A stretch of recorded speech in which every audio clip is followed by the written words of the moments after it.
इन सब पर सभी देशवासियों को आदरपूर्वक नमस्कार। कोरोना संक्रमण से मुकाबला करते हुए दुनिया को अब 4 महीने से ज्यादा समय बीत गया है। इस दौरान तमाम देशों के 42 लाख से ज्यादा लोग कोरोना से संक्रमित हुए हैं।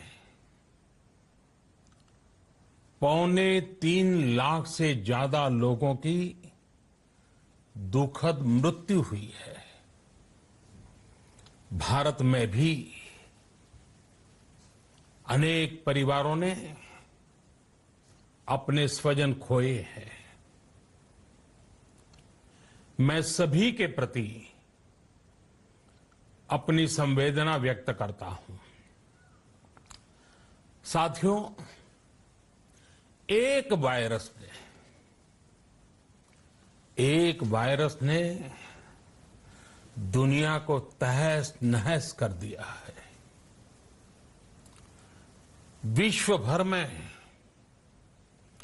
करोड़ों जिंदगियों संकट का सामना कर रही है। सारी दुनिया जिंदगी बचाने में एक प्रकार से जंग में जुटी है। हमने ऐसा संकट न देखा है, न ही सुना है। निश्चित तौर पर मानव जाति के लिए ये सब कुछ अकल्पनीय है। ये क्राइसिस अभूतपूर्व है। लेकिन थकना, हारना, टूटना, बिखरना मानव को मंजूर नहीं है। सतर्क रहते हुए ऐसी जंग के सभी नियमों का पालन करते हुए अब हमें बचना भी है और आगे बढ़ना भी है। आज जब दुनिया संकट में है, तब हमें अपना संकल्प और मजबूत करना होगा। हमारा संकल्प इस संकट से भी विराट होगा। साथियों, हम पिछली शताब्दी से ही लगातार सुनते आए हैं कि 21वीं सदी हिंदुस्तान की है। हमें कोरोना से पहले की दुनिया को, वैश्विक व्यवस्थाओं को विस्तार से देखने समझने का मौका मिला है। कोरोना संकट के बाद भी दुनिया में जो स्थितियां बन रही हैं, उसे भी हम निरंतर देख रहे हैं। जब हम दोनों कालखंडों को भारत के नजरिए से देखते हैं तो लगता है कि 21वीं सदी भारत की हो, ये हमारा सपना ही नहीं, ये हम सभी की जिम्मेदारी भी है। लेकिन इसका मार्ग क्या हो? विश्व की आज की स्थिति हमें सिखाती है कि इसका मार्ग एक ही है, आत्मनिर्भर भारत। हमारे यहां शास्त्रों में कहा गया है, एषः पंथः, यानी यही रास्ता है आत्मनिर्भर भारत। साथियों, एक राष्ट्र के रूप में आज हम एक बहुत अहम मोड़ पर खड़े हैं। इतनी बड़ी आपदा भारत के लिए एक संकेत लेकर आई है, एक संदेश लेकर आई है, एक अवसर लेकर आई है। मैं एक उदाहरण के साथ अपनी बात बताने का प्रयास करता हूं। जब कोरोना संकट शुरू हुआ तब भारत में एक भी पीपीई किट नहीं बनती थी। N95 मास्क का भारत में नाम मात्र उत्पादन होता था। आज स्थिति ये है कि भारत में ही हर रोज 2 लाख पीपीई और 2 लाख N95 मास्क बनाए जा रहे हैं। ये हम इसलिए कर पाए क्योंकि भारत ने आपदा को अवसर में बदल दिया। आपदा को अवसर में बदलने की भारत की ये दृष्टि आत्मनिर्भर भारत के हमारे संकल्प के लिए उतनी ही प्रभावी सिद्ध होने वाली है। साथियों, आज विश्व में आत्मनिर्भर शब्द के मायने पूरी तरह बदल गए हैं। ग्लोबल वर्ल्ड में आत्मनिर्भरता की डेफिनेशन बदल रही है। अर्थ केंद्रित वैश्वीकरण बनाम मानव केंद्रित वैश्वीकरण की चर्चा आज जोरों पर है। विश्व के सामने भारत का मूलभूत चिंतन आशा की किरण नजर आता है। भारत की संस्कृति, भारत के संस्कार उस आत्मनिर्भरता की बात करते हैं जिसकी आत्मा वसुधैव कुटुंबकम है। विश्व एक परिवार। भारत जब आत्मनिर्भरता की बात करता है तो आत्म केंद्रित व्यवस्था की वकालत नहीं करता है। भारत की आत्मनिर्भरता में संसार के सुख, सहयोग और शांति की चिंता होती है। जो संस्कृति जय जगत में विश्वास रखती हो,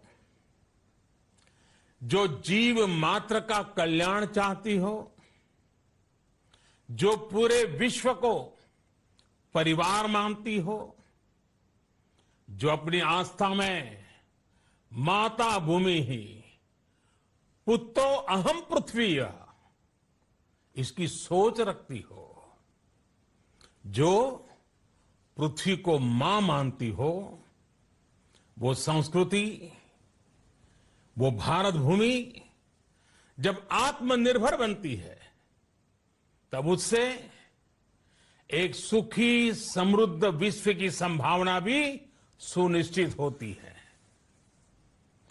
भारत की प्रगति में तो हमेशा विश्व की प्रगति समाहित रही है। भारत के लक्ष्यों का प्रभाव, भारत के कार्यों का प्रभाव विश्व कल्याण पर पड़ता ही है। जब भारत खुले में शौच से मुक्त होता है तो दुनिया की तस्वीर भी बदलती है। टीबी हो, कुपोषण हो, पोलियो हो, भारत के अभियानों का असर दुनिया पर पड़ता ही है। International solar alliance global warming के खिलाफ भारत की दुनिया को सौगात है। इंटरनेशनल योगा दिवस की पहल मानव जीवन को तनाव से मुक्ति दिलाने के लिए भारत का उपहार है। जिंदगी और मौत की लड़ाई लड़ रही दुनिया में आज भारत की दवाइयां एक नई आशा लेकर पहुंचती है। इन कदमों से दुनिया भर में भारत की भूरी भूरी प्रशंसा होती है। तो स्वाभाविक है हर भारतीय गर्व करता है। दुनिया को विश्वास होने लगा है कि भारत बहुत अच्छा कर सकता है, मानव जाति के कल्याण के लिए बहुत कुछ अच्छा दे सकता है। सवाल यह है कि आखिर कैसे? इस सवाल का भी उत्तर है 130 करोड़ देशवासियों का आत्मनिर्भर भारत का संकल्प। साथियों, हमारा सदियों का गौरवपूर्ण इतिहास रहा है। भारत जब समृद्ध था, सोने की चिड़िया कहा जाता था, संपन्न था, तब सदा विश्व के कल्याण की राह पर ही चला। वक्त बदल गया, देश गुलामी की जंजीरों में जकड़ गया। हम विकास के लिए तरसते रहे। आज फिर भारत विकास की ओर सफलतापूर्वक कदम बढ़ा रहा है। तब भी विश्व कल्याण की राह पर अटल है। याद करिए, इस शताब्दी की शुरुआत के समय Y2K संकट आया था। भारत के टेक्नोलॉजी एक्सपर्ट्स ने दुनिया को उस संकट से निकाला था। आज हमारे पास साधन है, हमारे पास सामर्थ्य है, हमारे पास दुनिया की सबसे बेहतरीन टैलेंट है।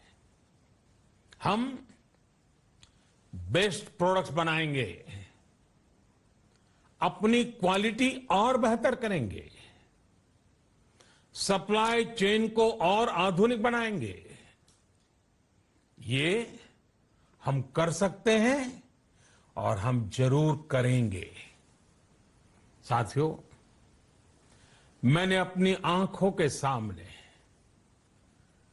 कच्छ भूकंप के वो दिन देखे हैं। हर तरफ सिर्फ मलबा ही मलबा, सब कुछ ध्वस्त हो गया था। ऐसा लगता था मानो कच्छ मौत की चादर ओढ़कर सो गया हो। उस परिस्थिति में कोई सोच भी नहीं सकता था कि कभी हालत बदल पाएंगे। लेकिन देखते ही देखते कच्छ उठ खड़ा हुआ, कच्छ चल पड़ा, कच्छ बढ़ चला। यही हम भारतीयों की संकल्प शक्ति है। हम ठान लें तो कोई लक्ष्य असंभव नहीं, कोई राह मुश्किल नहीं। और आज तो चाह भी है, राह भी है। ये है भारत को आत्मनिर्भर बनाना। भारत की संकल्प शक्ति ऐसी है कि भारत आत्मनिर्भर बन सकता है। साथियों, आत्मनिर्भर भारत की ये भव्य इमारत 5 पिलर्स पर खड़ी होगी। पहला पिलर इकोनॉमी। एक ऐसी इकोनॉमी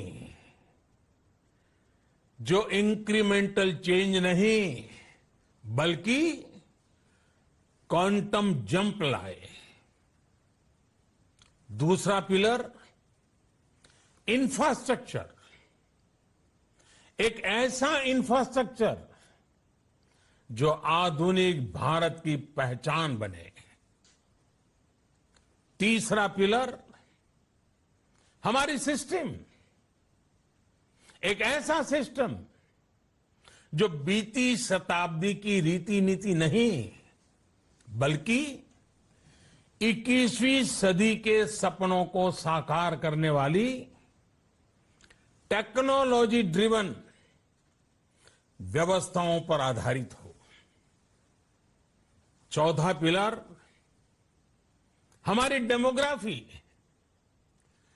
दुनिया की सबसे बड़ी डेमोक्रेसी में हमारी वाइब्रेंट डेमोग्राफी हमारी ताकत है।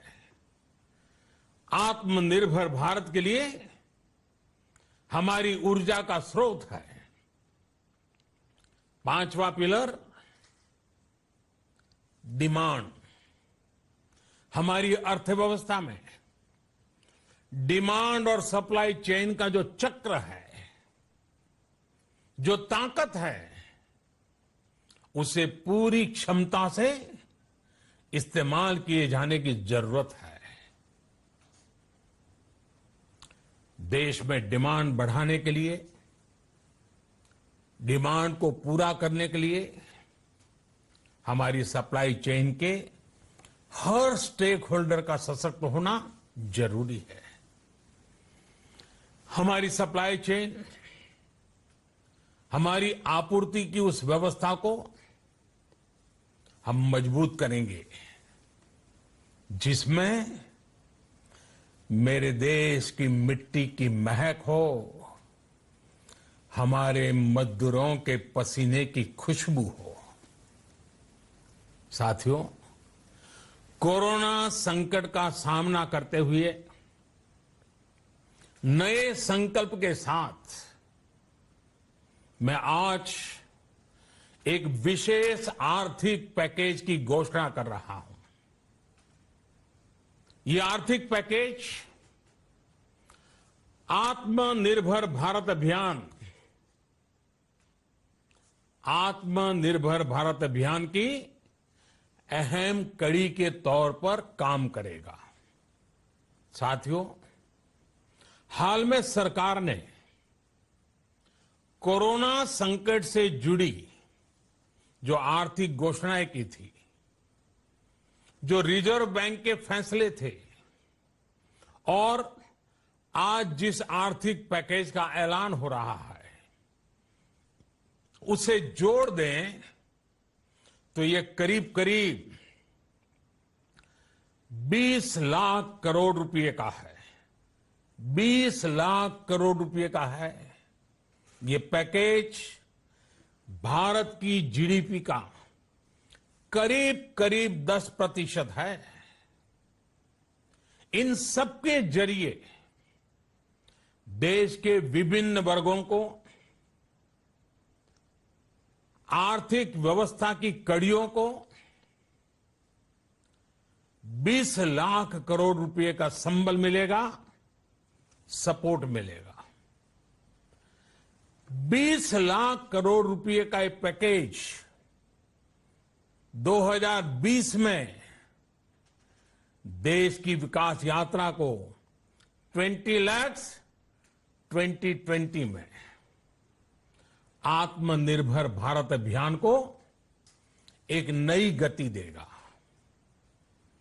आत्मनिर्भर भारत के संकल्प को सिद्ध करने के लिए इस पैकेज में लैंड, लेबर, लिक्विडिटी और लॉज सभी पर बल दिया गया है। ये आर्थिक पैकेज हमारे कुटीर उद्योग, गृह उद्योग, हमारे लघु मंझोले उद्योग, हमारे एमएसएमई के लिए हैं, जो करोड़ों लोगों की आजीविका का साधन है, जो आत्मनिर्भर भारत के हमारे संकल्प का मजबूत आधार है। ये आर्थिक पैकेज देश के उस श्रमिक के लिए हैं, देश के उस किसान के लिए हैं, जो हर स्थिति, हर मौसम में देशवासियों के लिए दिन रात परिश्रम कर रहा है। ये आर्थिक पैकेज हमारे देश के मध्यम वर्ग के लिए है, जो ईमानदारी से टैक्स देता है, देश के विकास में अपना योगदान देता है। ये आर्थिक पैकेज भारतीय उद्योग जगत के लिए हैं, जो भारत के आर्थिक सामर्थ्य को बुलंदी देने के लिए संकल्पित है। कल से शुरू करके आने वाले कुछ दिनों तक वित्त मंत्री जी द्वारा आपको आत्मनिर्भर भारत अभियान से प्रेरित इस आर्थिक पैकेज की विस्तार से जानकारी दी जाएगी। साथियों, आत्मनिर्भर भारत बनाने के लिए बोल्ड रिफॉर्म्स की प्रतिबद्धता के साथ अब देश का आगे बढ़ना अनिवार्य है। आपने भी अनुभव किया है कि बीते 6 वर्षों में जो रिफॉर्म्स हुए, उनके कारण आज संकट के इस समय भारत की व्यवस्थाएं अधिक सक्षम, अधिक समर्थ नजर आई है। वरना कौन सोच सकता था कि भारत सरकार जो पैसे भेजेगी वो पूरा का पूरा गरीब की जेब में, किसान की जेब में पहुंच पाएगा। लेकिन ये हुआ, वो भी तब हुआ जब तमाम सरकारी दफ्तर बंद थे, ट्रांसपोर्ट के साधन बंद थे। जनधन, आधार, मोबाइल, जेएएम, जेम की त्रिशक्ति से जुड़ा सिर्फ एक रिफॉर्म था, जिसका असर हमने अभी देखा। अब रिफॉर्म्स के उस दायरे को व्यापक करना है, नई ऊंचाई देनी है। ये रिफॉर्म्स खेती से जुड़ी पूरी सप्लाई चेन में होंगे, ताकि किसान भी सशक्त हो और भविष्य में कोरोना जैसी किसी दूसरे संकट में कृषि पर कम से कम असर हो। ये रिफॉर्म्स रेशनल टैक्स सिस्टम, सरल और स्पष्ट नियम कानून, उत्तम इंफ्रास्ट्रक्चर, समर्थ और सक्षम ह्यूमन रिसोर्सेज और मजबूत फाइनेंशियल सिस्टम के निर्माण के लिए होंगे। ये रिफॉर्म्स बिजनेस को प्रोत्साहित करेंगे, निवेश को आकर्षित करेंगे और मेक इन इंडिया के हमारे संकल्प को सशक्त करेंगे।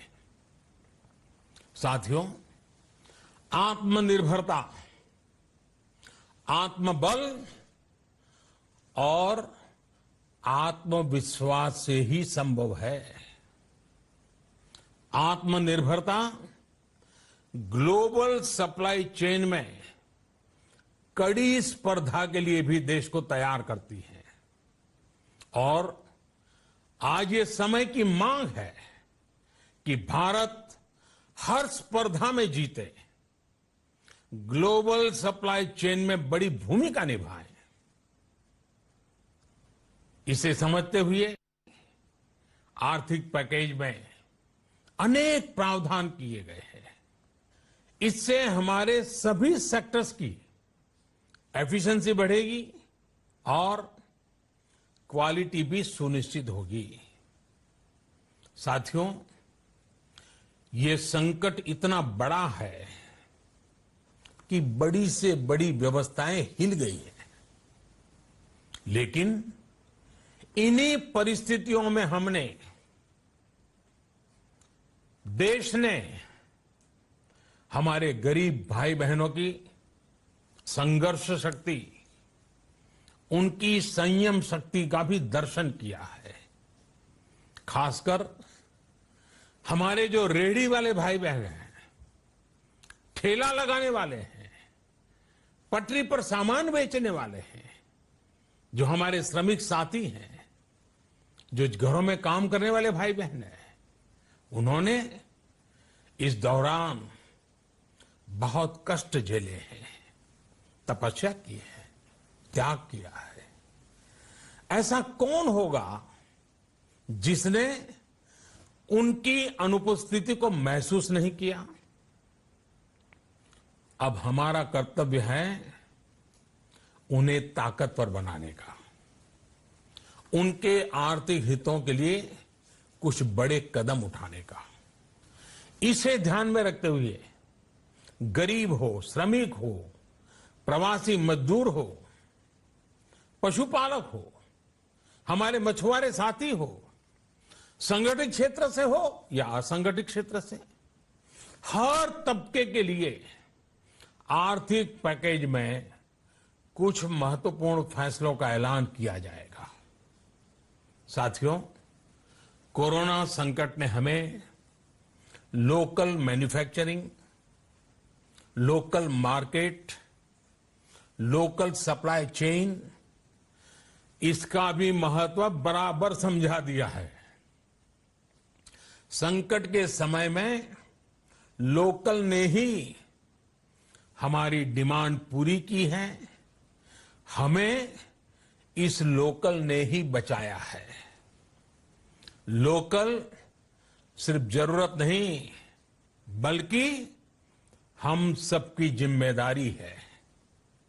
समय ने हमें सिखाया है कि लोकल को हमें अपना जीवन मंत्र बनाना ही होगा।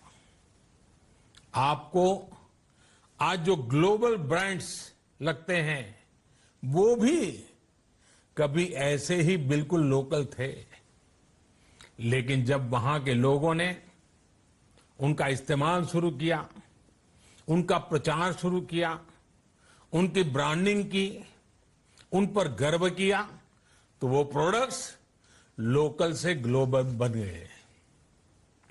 वो प्रोडक्ट्स लोकल से ग्लोबल बन गए।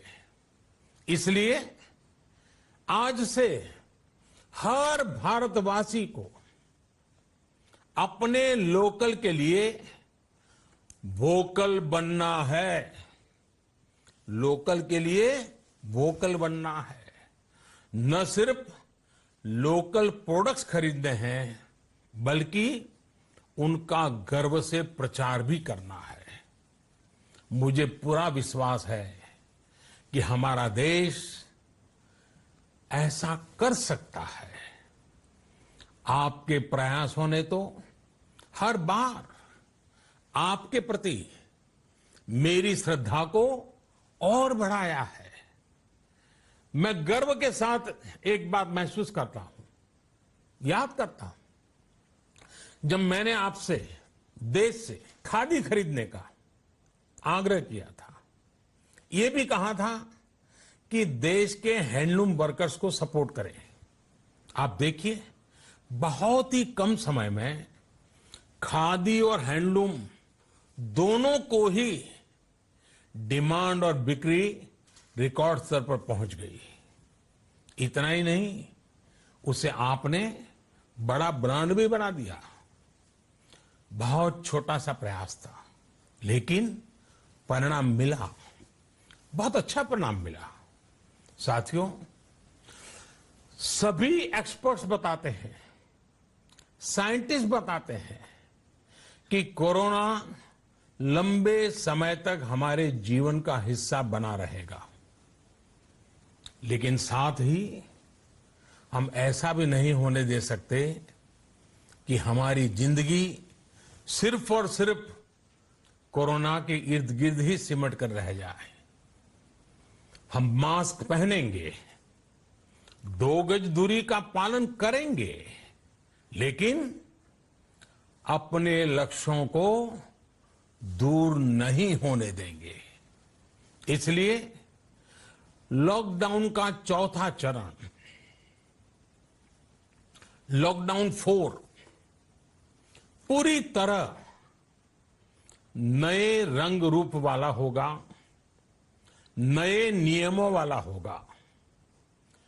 राज्यों से हमें जो सुझाव मिल रहे हैं, उनके आधार पर लॉकडाउन 4, इससे जुड़ी जानकारी भी आपको 18 मई से पहले दी जाएगी। मुझे पूरा भरोसा है कि नियमों का पालन करते हुए हम कोरोना से लड़ेंगे भी और आगे भी बढ़ेंगे। साथियों, हमारे यहां कहा गया है, सर्वम आत्मवशम सुखम, अर्थात जो हमारे वश में है, जो हमारे नियंत्रण में है, वही सुख है। आत्मनिर्भरता हमें सुख और संतोष देने के साथ साथ सशक्त भी करती है। 21वीं सदी भारत की सदी बनाने का हमारा दायित्व आत्मनिर्भर भारत के प्रण से ही पूरा होगा। इस दायित्व को 130 करोड़ देशवासियों की प्राण शक्ति से ही ऊर्जा मिलेगी। आत्मनिर्भर भारत का ये युग हम भारतवासी के लिए नूतन प्रण भी होगा, नूतन पर्व भी होगा। अब एक नई प्राण शक्ति, नई संकल्प शक्ति, उसे लेकर के हमें आगे बढ़ना है। जब आचार विचार कर्तव्य भाव से सराबोर हो, कर्मठता की पराकाष्ठा हो, कौशल्य की पूंजी हो, तो आत्मनिर्भर भारत बनने से कौन रोक सकता है। हम भारत को आत्मनिर्भर भारत बना सकते हैं। हम भारत को आत्मनिर्भर बनाकर रहेंगे। इस संकल्प के साथ, इस विश्वास के साथ मैं आपको बहुत बहुत शुभकामनाएं देता हूं। आप अपने स्वास्थ्य का, अपने परिवार, अपने करीबियों का जरूर ध्यान रखिए। बहुत बहुत धन्यवाद। प्रधानमंत्री नरेंद्र मोदी ने आज 20 लाख करोड़ के कुल आर्थिक पैकेज का ऐलान किया। इसी के साथ उन्होंने कहा कि 10% जीडीपी का ये है। और दूसरी सबसे बड़ी बात जो उन्होंने कही वो यही कि राज्य नए रंग रूप का होगा लॉकडाउन 4। और इस नए रंग रूप के जो डिटेल्स हैं, जो जानकारी है, वो हमको 18 मई के पहले हम आपको देंगे। उसके लिए थोड़ा सा इंतजार करना होगा, लेकिन उन्होंने संकेत जरूर दे दिया। प्रधानमंत्री मोदी ने आज लॉकडाउन बढ़ाने के संकेत दिए, क्योंकि उन्होंने लॉकडाउन 4 शब्द का इस्तेमाल किया। उन्होंने कहा कि लॉकडाउन 4 जारी रहेगा, लेकिन उसका रंग रूप बदल जाएगा और इसकी जानकारी 17 मई के आगे की आपको दे दी जाएगी। तो याद रखिए, 17 मई तक लॉकडाउन 3 खत्म होने वाला है और उसके बाद देश की क्या नीति रहती है, इस पर जानकारी 18 मई के पहले दी जाएगी। ये प्रधानमंत्री ने कहा है। सबसे बड़ी घोषणा है प्रधानमंत्री के संबोधन में 20 लाख करोड़ के आर्थिक पैकेज का ऐलान, जो हिंदुस्तान के जीडीपी का 10% है। और इसी के साथ लॉकडाउन 4 रहेगा, लेकिन नए रंग रूप में रहेगा। और उसकी जानकारी राज्यों से मिलने वाले सुझाव के बाद 18 मई, जहां तक इसकी मियाद है, उससे पहले दे दी जाएगी। ये कहा है प्रधानमंत्री नरेंद्र मोदी ने। 17 मई के आगे भी जारी रहेगा लॉकडाउन, ये जानकारी उन्होंने दी। और इसी के साथ आप ये उम्मीद रख सकते हैं कि प्रधानमंत्री 18 मई के पहले, यानी लॉकडाउन 3 की मियाद खत्म होने के पहले, इसकी जानकारी देंगे। नए रंग रूप का होगा लॉकडाउन 4। यानी अभी हिंदुस्तान सावधानी के स्पेस से नहीं निकला है। क्या कहा है आपको सुना देते हैं। लॉकडाउन 4 पूरी तरह नए रंग रूप वाला होगा, नए नियमों वाला होगा। राज्यों से हमें जो सुझाव मिल रहे हैं उनके आधार पर लॉकडाउन 4 इससे जुड़ी जानकारी भी आपको 18 मई से पहले दी जाएगी। मुझे पूरा भरोसा है कि नियमों का पालन करते हुए हम कोरोना से लड़ेंगे भी और आगे भी बढ़ेंगे।